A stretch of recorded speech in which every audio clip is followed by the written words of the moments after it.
unless you're well acquainted with the writings of Titus, Flavius, Josephus's works, well, then it may shock you to hear just how one-sided this Maccabean revolt really was. The story of Hanukkah sometimes gets told as a children's story, an old folk tale.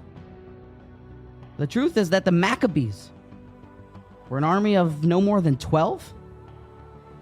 And the Greeks, with all of their arsenals, artillery, elephants, armor, muscles, biceps, six-packs, they had more than 10 million citizens in the Greek population then. Larger than the size of the entire population of the city of Manhattan right now. Up against a little Kollel family. They barely fit inside of that white van, but they all go in one car. The Maccabees, a dad, a couple sons, and maybe some others.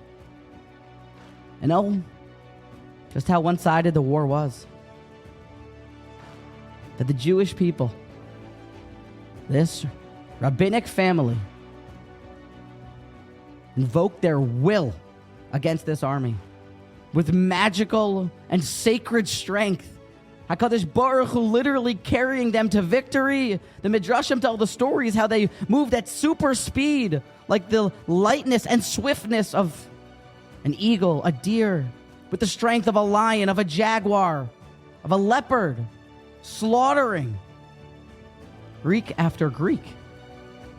Because while the Greeks had so many reasons to win the war, maybe more than 10 million, the Jewish people had the only one that counted.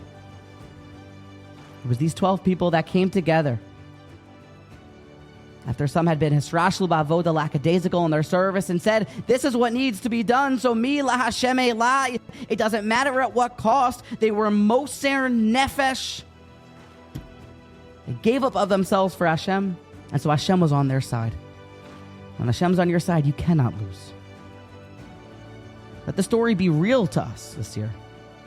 And that when we do get squished into a corner, forced into places that it's now impossible to do Hashem's will, don't be afraid to stand up for the omnipresent. Don't be afraid to stand up for what is right.